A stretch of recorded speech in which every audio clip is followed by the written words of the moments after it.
Assalamualaikum warahmatullahi wabarakatuh. Kali ini kita akan berbagi tutorial atau sekedar informasi sedikit bagaimana cara mengisi serbuk besi atau developing. Ini memang karena ada request dari salah satu teman yang ingin tahu caranya bagaimana mengisi atau mengganti serbuk besi.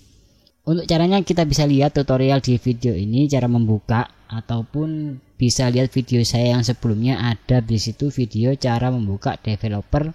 Videonya lebih lengkap dan mudah untuk dipraktekkan. Jadi kasusnya di sini kenapa kita harus mengganti developing atau serbuk besi, kayak teman-teman itu serbuk besi istilahnya. Ini karena biasanya cetakan ini bergaris, bergarisnya secara vertikal dari atas ke bawah atau sebaliknya dari bawah ke atas ya. Jadi bergaris atas sampai ke bawah, bergaris putih. Biasanya kalau memang kasusnya hanya sepele seperti itu, tinggal kita mengarik LPH-nya, maka sudah cukup atau sudah sembuh dan bisa digunakan kembali. Kemudian kalau misalkan setelah kita tarik ulur LPH-nya ternyata masih tetap, itu biasanya penyebabnya developernya minta diayak. Jadi developernya itu minta diayak dikarenakan di situ ada developer yang membeku, jadi perlu diayak.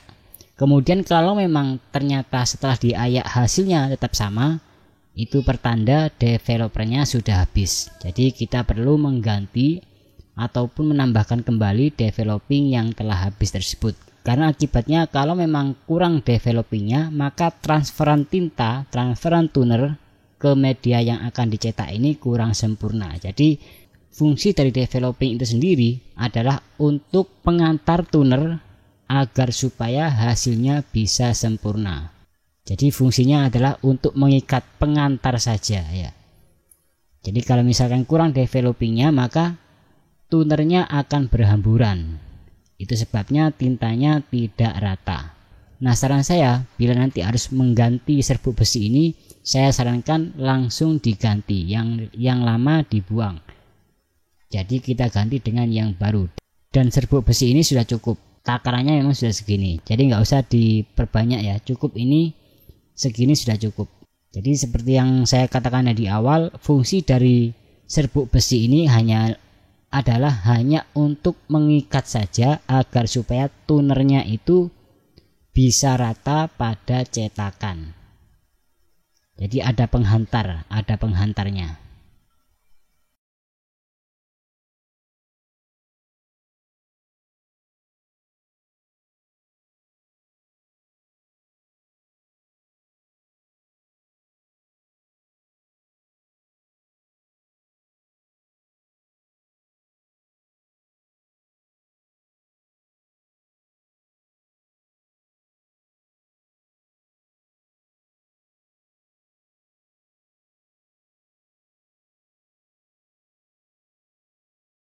Kemudian kita pasang kembali dan pastikan semuanya rata dari kiri sampai ke kanan. Nah, ini harus rata. Jadi kita ratakan sendiri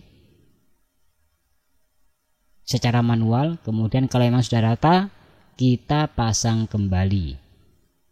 Nah, ini dia mungkin tutorial sedikit informasi tentang bagaimana cara mengisi serbuk besi. Mudah-mudahan bermanfaat. Kurang lebihnya saya mohon maaf. Assalamualaikum warahmatullahi wabarakatuh.